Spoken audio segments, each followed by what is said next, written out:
Well, some conversations are a lot harder to have than others, like when you give feedback to a friend or a neighbor or even a spouse, and you're not really sure how they're going to take it. Well, we are taking the mystery out of it today. Today, ways to give feedback that gets results. Carly Hazen is a corporate recruiter with Prince Perelson and Associates. I'm really excited. I've been looking forward to this conversation because oftentimes we get told how to receive feedback and criticism and things like that, but you don't often talk about how to give it. No, and there's kind of an art form to giving good feedback. About a month ago, I came and Brooke and I talked about how to receive it, and I think that's an easier conversation to have because when you give feedback, there's so many different ways it can be misconstrued. Right. But I think the first thing to keep in mind is to genuinely care. We teach our kids to, if you can't say anything nice, don't say anything at all. When you're thinking of providing some feedback, really genuinely care about why you're giving it, and if you can't think of a constructive purpose to give it, don't give it at all. And so that's got to be the #1 rule. Yeah. You got to have a reason that you're going to go through the effort to give it. Yes, and it should be to genuinely care about helping someone improve behavioral traits or really own their strengths in a way that is more beneficial to them and a greater organization, as opposed to too powerful, too timid, too sensitive, whatever it is. That's my trouble. Sometimes I'm not sensitive enough. I just give it out. Right. Right. Okay, so let's talk about what is a good way to start when it comes to approaching that conversation. Right.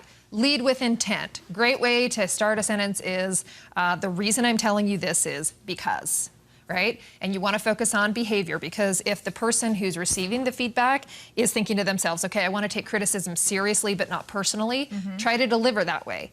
Don't talk about them personally and who they are. Like, you're a sensitive person, and so I'm giving you this feedback, or I feel that you're sensitive. It's the same way, it's a cop-out. You don't want to assign labels to that person. You just want to say, the way your behavior is exhibiting some of this, the way it's coming across to others is exhibiting in this. This is the reaction people are having, and I want to bring it to your attention. So you really want to talk more about their behavior and their attributes and their attitude and the way that's coming across and the maybe negative effect, as opposed to, this is who you are, we got to change this about you, right? Feedback strikes at the heart of two very human needs, I feel like, and that's why this is so sensitive. We have a need to learn and grow as we progress in life, and we also have a very human need to just be accepted exactly as we are. No more learning and growth. You're telling me I have to change something, or I'm doing something wrong? Like, how do you not get so hurt by that? But there is an approach to it. Yeah, absolutely. And I feel like, again, it's data, and more data is always better to have than less, because that's the way we really are going to improve. And think of all the companies out there that if they didn't receive customer feedback and if they got really personal about the product they're manufacturing, they would never seek improvement, right? We are the exact same way. This is data, this is informational, I need to process it this way. And hopefully, if it's given the right way and you really take it to heart, you know, you're going to continue to learn and grow and to be someone that others really become inspired by. So be prepared with that information, the data, the facts, because really, I mean, if I'm going to go into a business meeting, I'm going to ask, give me an example of this. That's exactly right. So then I can relate it back to, I remember that is how I acted. That's exactly right. You've got to give specific examples on something they did, a behavior they exhibited, and what the effect was. Okay, my question though is it different when you're talking to a spouse versus a friend versus a child? Because I lose all control when it comes to my child. Yes, I know. It's I mean, my CEO mentality goes out the door, and it's just crazy person. Which is hard, because I think that it's the people we love that we also kind of have carte blanche to just like be as blunt as possible. Yes. But, you know, our kids are pretty sensitive human beings, and when it's a delicate something, I see me and my friends do it all the time, because we all have older daughters that are really opinionated, and you can say things like, you know, don't be bossy or this and that. You know, you really want to focus on behavior and be like, you're exhibiting such great signs of leadership, and you just naturally take control of a situation when everybody's new and you're all on the playground. We just have to be careful from a behavioral standpoint, not a you standpoint. We just have to be careful that you're not excluding anyone, and that we're all getting to play the games that we all want to play, you know, so maybe go around and ask everybody what they want to play and find the common denominator instead of just, you know, getting like CEO advice, parenting advice, you name it right now. Yeah, good human advice, right? Human advice. Okay, should there be a goal when it comes to giving feedback, giving compliments? Yes. What's like, how do you set up the goal? Right, the goal is to have a conversation. This is a problem-solving conversation. You're not asking someone to change who they are fundamentally. Again, it's going to go back to behavior.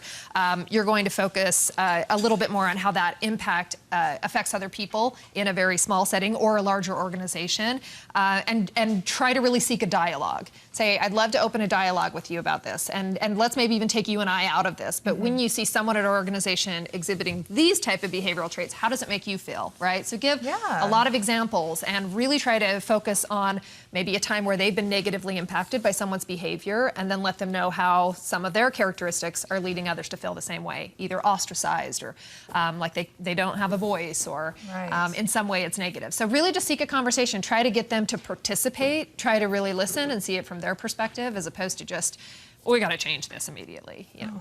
I love that you're teaching us how to talk to each other. It's so easy to give this advice. It is not super easy to follow. Here's what I want to ask though, because is there a common mistake, like when you talk with people about this, is there a number one mistake or a top three mistake that people make or something like that? I think that the most common mistake is that we have such good intentions, and then eventually we just go back to assigning labels. Is it because we let emotion get too involved in it? Yes, and we're trying so desperately to get them to see it from our perspective that you just eventually go, you know, you're just so sensitive. You know, you're just such a sensitive person, or, you know, I just feel that you always need to be in control.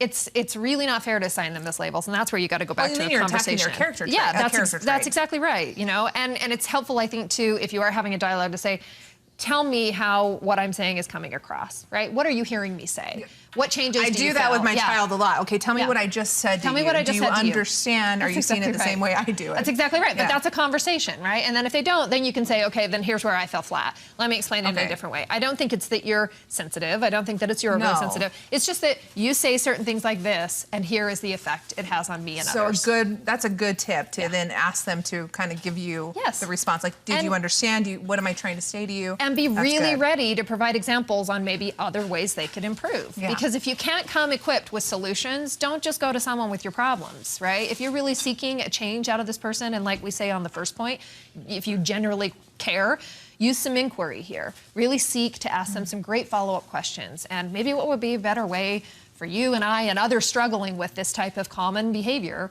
What's a better way that we could maybe phrase this? Oh my goodness, such good advice. I appreciate this, because this is really information you can use in your work atmosphere, in your home atmosphere, relationships with your friends. It is all about a little bit of a give and take there. Yeah, and language matters. I think it just goes back to the importance of really think this through before you go into this conversation. If you know it could be sensitive and misconstrued, put a little thought behind it. Oh, great information. Thank you so much for being here. I appreciate it. I'm going to take that and run with it.